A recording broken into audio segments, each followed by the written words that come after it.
Hey everyone, I'm Coral. Welcome back to my channel. I'm here today with a quick spoiler-free review of the new release, Devolution by Max Brooks. Max Brooks also wrote the Zombie Survival Guide and also the novel World War Z, which I really loved.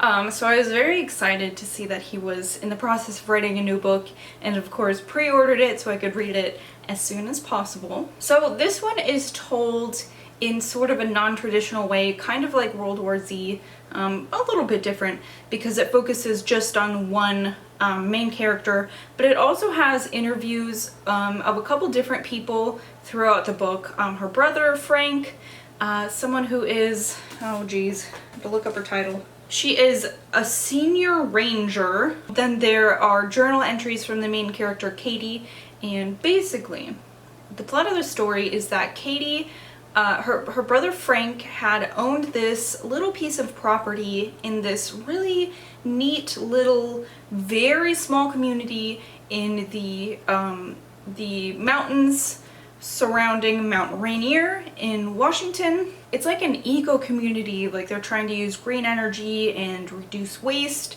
and basically this was made so it was like humans can be closer to nature, but still kind of have the comforts of, you know, the 21st century. Like most of their deliveries come in on drones. They can still order things online and have them shipped to their houses and things like that. But it is really like solar powered. They use green energy, like I said. So something happens and her brother Frank has to leave the country, I believe. So he offers his house to Katie and her husband Dan, and they agree. They think it's going to be good for them and good for their marriage and stuff. It's really a tight-knit community because there are only, I believe, 6 families who live there. It has a neat little map if I could ever get to it.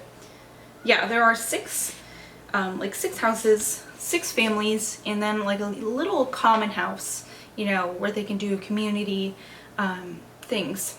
So Katie and Dan moved to Green Loop, that's what this community is called. It's going really great at first. They like their neighbors. Their neighbors are they all kind of have their own little quirks, which was fun.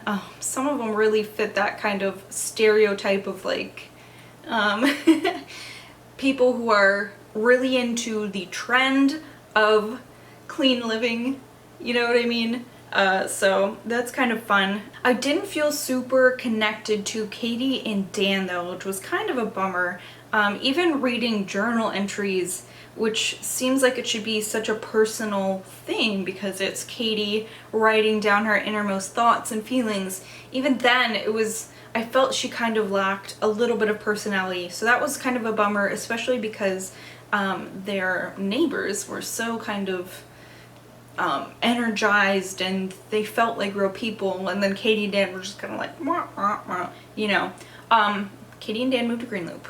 We've gotten to that point. They meet their neighbors. Then Mount Rainier has an eruption, so everything's covered in ash and they're cut off from all communication.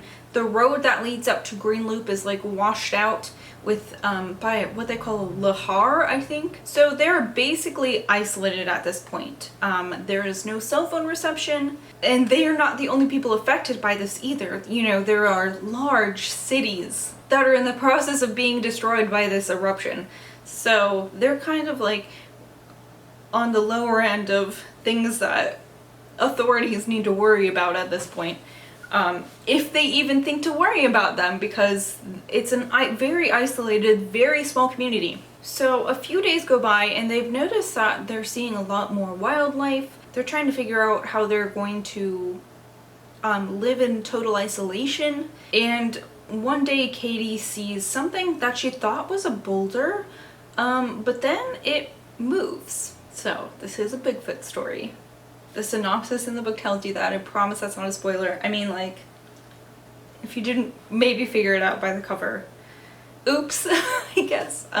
So this is a Bigfoot story, and I like this a lot. Even though I didn't feel very connected to the main characters, I liked their neighbors a lot and how things went with them trying to come together as a community and potentially have to think about how to survive long term with being cut off from the world and not even being able to send somebody out to scout or try to find other people. So I really liked how that went.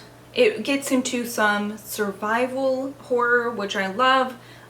You have the interviews from kind of a scientific point of view, which is really neat, and people who are like quote unquote Bigfoot experts, stuff like that. So I really liked that part of the story. I will say though, it took a little bit to get into this. It was intriguing enough to where it was like, okay, like I want to see where this is going, but if I had not been so interested in what was going to happen in the future, maybe I wouldn't have liked this as much, because the beginning was a little bit, like I said, it was a little bit of a slog, especially when you don't feel super connected to the people telling the story.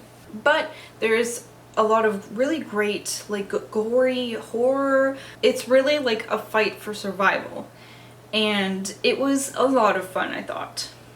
So I ended up giving this 4 out of 5 stars. This is something I would recommend, especially if you like isolation horror, survival horror, creature horror, stuff like that. If you don't mind some body horror, because this gets into that for sure. So I guess all in all, didn't like this as much as I liked World War Z. But I did think it was a really good book, and I would recommend it. So this is Devolution by Max Brooks once again. This is a very new release. It came out in June, so I'm sure you could find it anywhere. And I signed up to be an affiliate for bookshop.org, which, if you didn't know, I've talked about it a few times, but it's an online bookseller that donates part of the profit that they make to indie stores. I believe you can even choose like which one in your area you would like to donate to. I'm pretty sure, although I'm not 100% sure because there like isn't any around me for like miles, hundreds of miles. I think the nearest ones are in LA, so I'm not sure if, and also they have to be signed up for it. So if your favorite indie bookstore isn't signed up for it, part of the profit still goes just to other indie bookstores, which I think is cool. I'm an affiliate now. I signed up to be an affiliate, so I will leave the link to my affiliate page in the description, and on there I will make sure that you can find Devolution if you want to purchase it, and then it'll kick back a tiny bit of money to me and a tiny bit of money to your favorite local indie bookstore or just a bookstore around the country. And it will be easy for you to find, and also you won't be giving money to Jeff Bezos, who I think is like the biggest, grossest nerd out there. Anyways, that's my opinion. That's just my opinion, but thank you guys so much for watching. Let me know if you've read Devolution, because I feel like this could be a little bit of a polarizing read, maybe, but I'll have to see what you guys think. So let me know. Like I said, thanks for watching, and I will see you guys later. Goodbye!